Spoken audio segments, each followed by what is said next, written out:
Welcome to கதை திரட்டு audio books.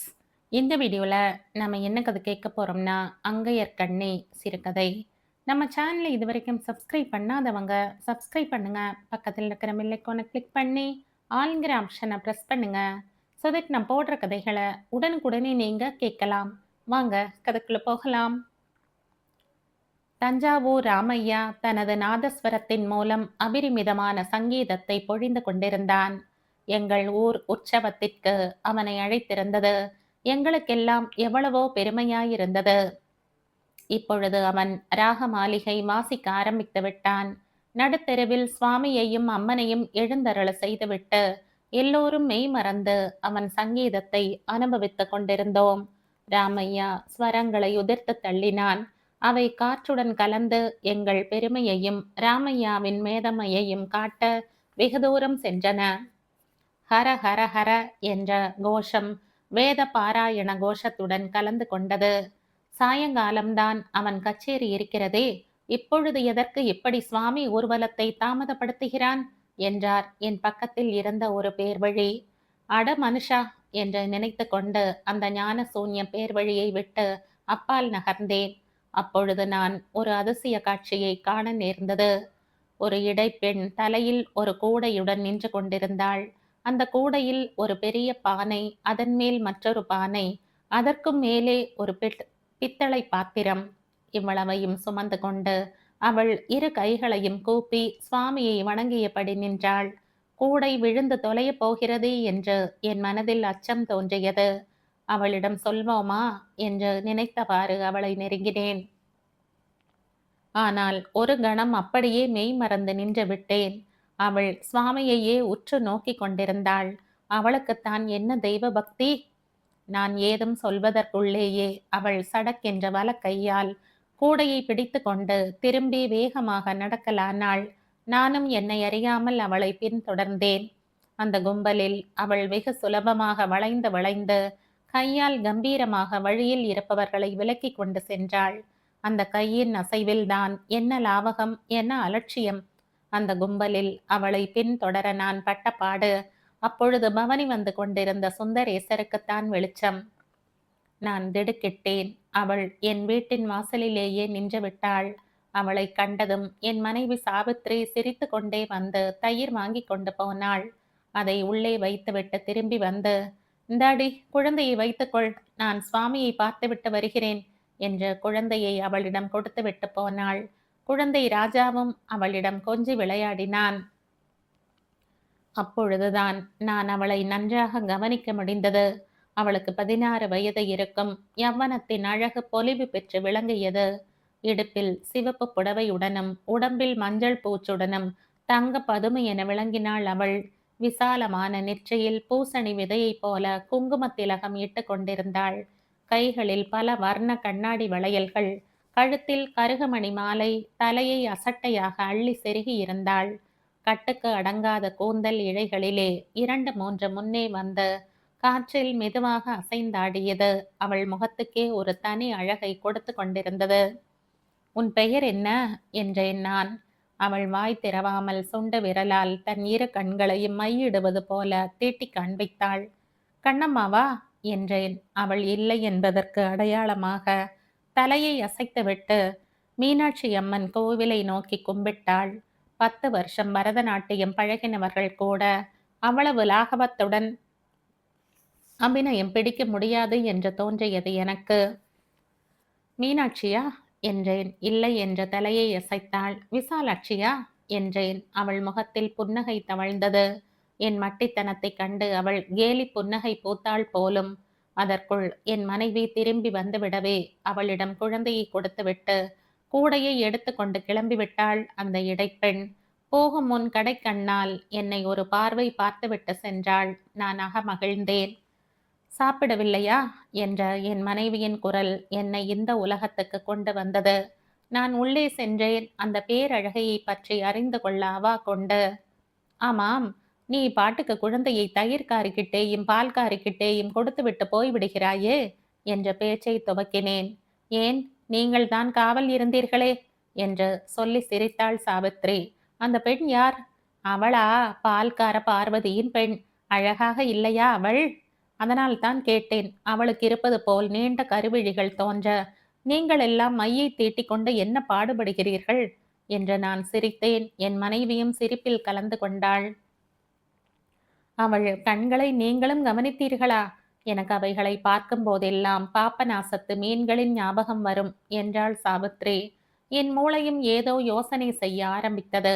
பளிச்சென்று அந்த பெண்ணின் பெயர் எனக்கு தெரிந்து விட்டது. சாவித்ரி கயல் மீன்களை பற்றி பிரஸ்தாபித்ததும் தான் என் மூளைக்கு அது எட்டிற்று. அங்கையர் கண்ணே, என்ன பொருத்தமான பெயர்! அதுதான். அவள் மீனாட்சி அம்மன் கோவிலை நோக்கி கும்பிட்டிருக்கிறாள். என் மனைவி மேலும் பேசிக்கொண்டே போனாள். அதுவும் இன்றைக்கு அவள் தோற்றம் எவ்வளவு அழகாயிருந்தது! அவள் சிவப்பு புடவையும் மஞ்சளும் குங்குமமும், அவள் கூந்தலை அள்ளி செருகி இருந்ததும், அதன் மேலிருந்த பூவும் உருக்கி வார்த்தது போல் இருக்கும் அவளது தேகமும், சாந்தமான சிரிப்பும் குறுகுறுப்பான பார்வையும் மீனாட்சி அம்மனே பிரத்யட்சமாக வந்தது போலல்லவா இருந்தது. எனக்கு மயிர் கூச்செறிந்தது. ஆம், அப்படித்தான் அந்த பெண் காட்சி அளித்தாள். அந்த முகம் தெய்வீக சோபையுடன் தான் விளங்கிற்று. அவளுக்கு நாட்டியம் கற்றுக் கொடுத்தாள் என்றேன் நான். ஆமாம், காசு வந்து குவியும், பண செருக்கு வந்துவிடும். அவள் களங்கமற்ற உள்ளத்தின் அழகு முகத்தில் இப்பொழுது பிரதிபலிக்கிறது. அது போய்விடும், அதிருப்தி வந்துவிடும். அவளுக்கு நாட்டியம் வேண்டாம், இப்படியே தயிர் விற்று கொண்டிருந்தால் போதும் என்கிறாயாக்கும்? ஏன், அதில் அவள் சந்தோஷமே அடைகிறாள். அவளுக்கேற்ற கணவன் வாய்க்க வேண்டுமே என்பதுதான் என் கவலை. எந்த குடியன் காத்து கொண்டிருக்கிறானோ அவள் அழகை வாயில் போட்டுக்கொள்ள என்று வருத்தப்பட்டாள் சாவித்ரி. மறுநாள் காலை அந்த தயிர்கார பெண்ணின் வரவை ஆவலுடன் எதிர்பார்த்து கொண்டிருந்தேன். அவள் கூடையை கீழே வைத்ததும் வைக்காததுமாய், உன் பெயர் அங்கையர் கண்ணையா என்று கேட்டேன். ஆமாம் என்று அவள் தலையை ஆட்டினாள். முத்து முத்தான பல்வரிசைகள் மின்னல் போல தோன்றி மறைந்தன.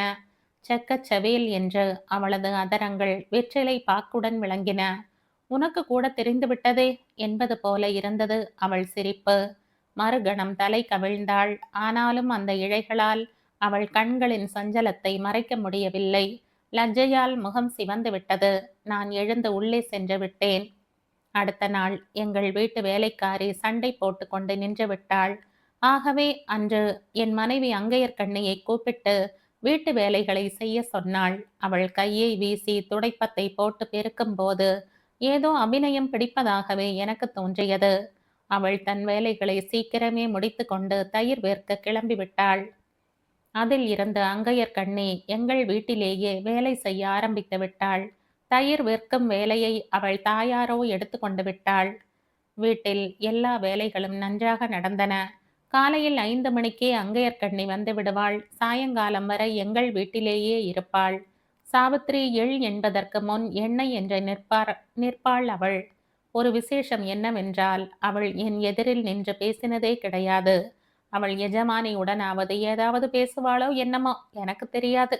அவர்கள் ஒருவரை ஒருவர் மானசீகமாக அறிந்து காரியம் செய்வார்கள் போலும். முன்பு இருந்த வேலைக்காரிக்கும் என் மனைவிக்கும் எப்பொழுதும் வாக்குவாதம் நடக்கும்.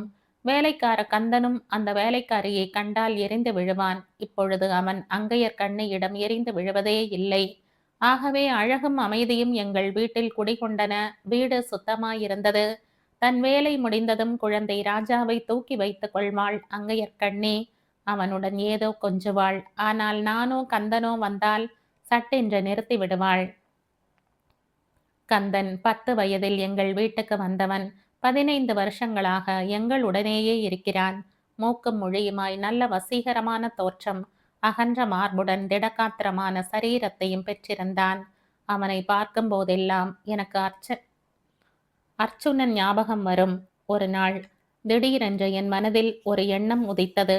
கந்தனுக்கு அவளை கொடுத்து விட்டால்? இந்த எண்ணத்தை சாவித்திரியிடம் தெரிவித்தேன். அவள் அதை ஆமோதிக்கவில்லை. அவன் அவளை கல்யாணம் பண்ணிக்கொள்வானா என்றாள். அவளை காட்டிலும் அழகான பெண் அவனுக்கு கிடைத்துவிடப் போகிறாளா என்ன? இருந்தாலும் அவன் ஒத்துக்கொள்வான் என்று எனக்கு தோன்றவில்லை. அதற்குள் எனக்கு அன்று நேரமாகி விடவே ஆபீஸுக்கு போய்விட்டேன். மறுநாள் சாயங்காலம் கந்தனிடம் இந்த விஷயத்தை பற்றி பிரஸ்தாபித்த போது அவன் முகம் சந்தோஷத்தால் மலர்ந்தது. 2 நாட்கள் சென்றன.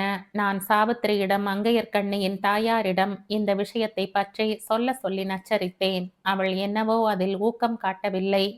ஒரு நாள் நான் கொல்லைப்புறம் சென்றபோது அவர்கள் இருவரும் அங்கே வேலை செய்து கொண்டிருந்தார்கள். "ஏ புள்ள, என்ன கல்யாணம் செய்து கொள்ள உனக்கு இஷ்டம்தானா?" என்று கேட்டான் கந்தன். அவன் என்னை கவனிக்கவில்லை. அங்கையர்க்கண்ணி மௌனம் சாதித்தாள். "உன்னத்தான சொல்லேன்" என்ற கந்தன் மீண்டும் கேட்டான். அவள் ஒரு கணம் அவனை உற்று நோக்கினாள். பிறகு மாட்டேன் என்று தலையை அசைத்து விட்டாள். "ஏன், வாயைத் திறந்துதான் சொல்லேன்" என்றான் மீண்டும் கந்தன். அவள் மௌனம் அப்போதும் கலையவில்லை. பேசாமல் தண்ணீர் தூக்கலானாள். கந்தன் அவளை நெருங்கி, "ஏன், உன் அழகுக்கு அரசன் வீட்டு பிள்ளை வரணும்னு நினைப்போ?" என்று உருமினான். நான் அந்த இடத்தை விட்டு நகர்ந்தேன். என் வேஷ்டியை அரைந்து துவைக்கும் சத்தத்தில் இருந்தே கந்தனின் கோபத்தை ஒருவாறு யூகித்து கொண்டேன். அவன் தன்மேல் செலுத்த வேண்டிய ஆத்திரத்தை வேஷ்டியின் மீது செலுத்துவதை அவளும் புரிந்து கொண்டாள் போலும். ஏனெனில் உடன் அவள் உள்ளே வந்துவிட்டாள். அவள் கண்களில் நீர் நிரம்பியிருந்தது. அன்று மாலை நானும் சாவித்திரியும் பேசிக் கொண்டிருந்தோம். நான் காலையில் நடந்ததை அவளிடம் சொல்ல வேண்டும் என்ற வாய் எடுத்தேன். அப்பொழுது கந்தன் அங்கே வந்தான். நான் வாயை மூடிக்கொண்டேன். சாவித்திரி அவனை நோக்கி, "என்னடா மாப்பிள்ளை, ஏன் மூஞ்சியை அப்படி தூக்கி வைத்துக் கொண்டிருக்கிறாய்?" என்று கேட்டாள். "அந்த பெண் நமக்கு வேண்டாமுங்க" என்றான் அவன். சாவித்திரி என்னை பார்த்தாள். "நான் சொன்னது சரியா போச்சு பாத்தீங்களா" என்பது போல் இருந்தது அவள் பார்வை. நான் அதை கவனிக்காமல், "ஏண்டா வேண்டாம் என்கிறாய்?" என்றேன். "அவள் என்னை கல்யாணம் செய்து கொள்ள மாட்டாளாம். ஏன் என்றும் சொல்ல மாட்டாளாம். வாய் திறந்து கூட பேசாமல் மூஞ்சியிலேயே அடிக்குதுங்க அது" என்றான் அவன். "ஐயோ, உங்கள் இருவருக்கும் இதுவரை தெரியாதா?" என்று கேட்டாள் சாவித்திரி. "என்ன?" என்று கேட்டேன். "அவள் ஊமை." "ஆ, ஊமையா?" என்றேன் நான் திடுக்கிட்டு. "அப்படியா சமாச்சாரம்? ஆனாலும் என்னங்க, அவ அழகு ஒண்ணு போதுமே" என்றான் கந்தன். அவன் முகம் லஜ்ஜையுடன் மலர்ந்தது. "இப்பொழுது என்ன சொல்கிறாய்?" என்று கேட்பது போல் நான் முகத்தில் வெற்றி குறியுடன் சாவித்திரியை பார்த்தேன். அந்த மாதமே கந்தனுக்கும் அங்கையர்க்கண்ணிக்கும் சம்பிரமமாக விவாகம் நடந்தது. ஒரு வாரத்திற்கு பிறகு ஒரு நாள், "எப்படி இருக்கிறார்கள் புதிய தம்பதிகள்?" என்று நான் என் மனைவியை விசாரித்தேன். "அதை ஏன் கேட்கிறீர்கள்?" அவள் தன் கண்களின் மின்னல் வெட்டையும் துடிக்கின்ற உதட்டையும் வீசுகிற கையையும் வைத்து கொண்டு, "அவனை என்ன பாடுபடுத்துகிறாள்?" என்று சொல்லி கலகலவென்று சிரித்தாள். ராஜா தனக்கும் என்னவோ புரிந்து விட்டாற்போல் எங்கள் சிரிப்பில் கலந்து கொண்டான்.